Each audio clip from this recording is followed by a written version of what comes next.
Challenge yourself. Winston Churchill said, Okay, you did this first part, you did great. Winston Churchill said, it takes 5 minutes to prepare a 5-hour speech. But this is something you taught me, right? And 5 hours to prepare a 5-minute speech. And I think George Washington, as a famous letter where he writes to somebody, I don't have time to write a short letter, so I'm going to write a long letter. Was it Mark Twain? Maybe both of them, who knows? Okay, so the topic that I would like to speak about is something that's very close to my heart. Maybe some of you heard me speak about this before, but it's something that I really believe, if I'm going to make my pitch to you, is the most important thing, or maybe the most important thing, that you can implement into your life that will make the greatest change. And the idea is being intentional. And this idea came to me like a lightning bolt about 2 years ago, when I was having a conversation. I got a phone call from a woman who I was counseling, her and her husband. And the husband is a very busy man. He has a few businesses, and he works really hard. And I got a phone call from her. It was a Thursday afternoon. I remember I was in the EMET office. And she says, my husband, who was barely home the whole week, forgot to tell me that he's going to Miami for the weekend. And there's like steam coming out of her ears. So I call the husband. He's like waiting for my call. And he's like, Rabbi, it wasn't intentional. Okay? And I honestly believe that it wasn't intentional. But I realized there that in life, a true successful life needs to be an intentional life, not a life where we're excusing ourselves for being unintentional. You know, in Hebrew we have a word, kavana.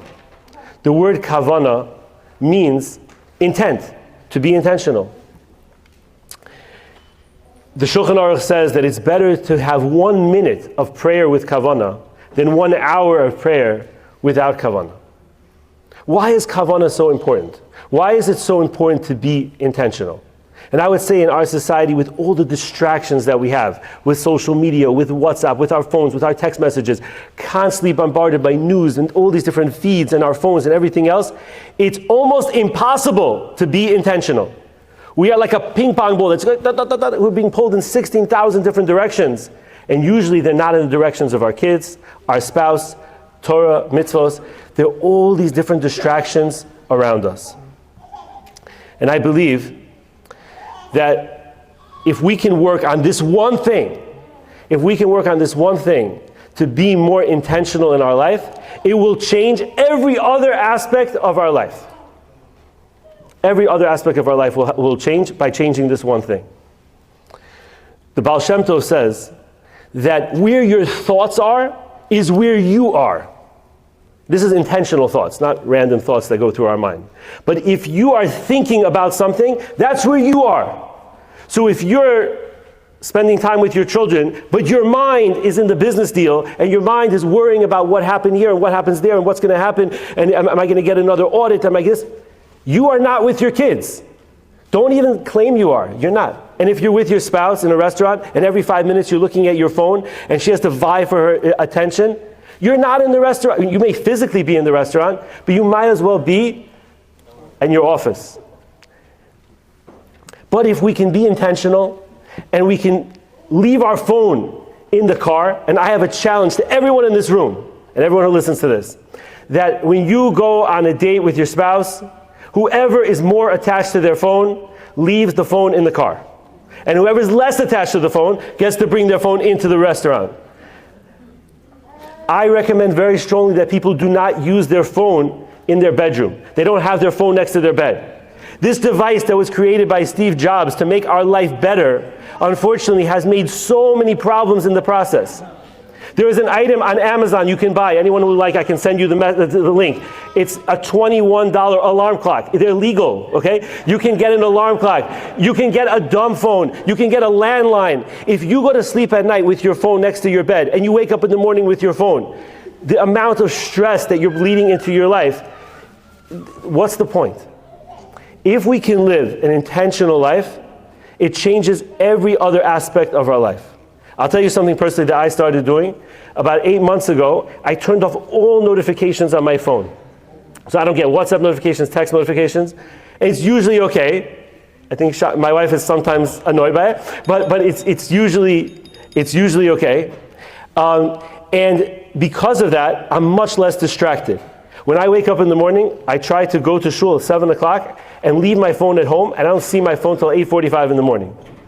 By doing these things, and I'm still very much talking to myself because this is a very much a work in progress as well.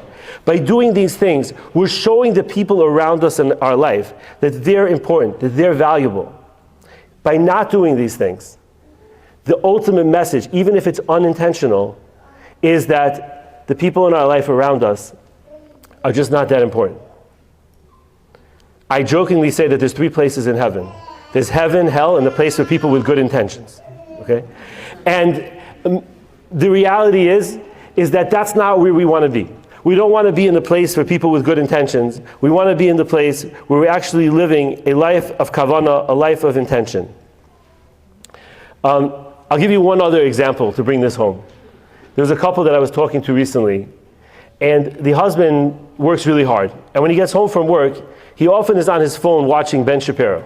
Okay? This particular guy likes to watch Ben Shapiro. And the wife is home all day with the baby, and the wife feels very neglected by this.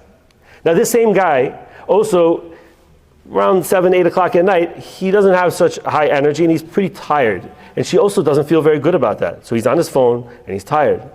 And one of the suggestions I made to him was, why don't you, when you get home, talk to your wife for a few minutes, have a little snack, and go use your exercise machine in the basement and watch Ben Shapiro while you're using your exercise machine. So you got your Ben Shapiro fix, you got your exercise, you're going to be much more alert. This is just one example.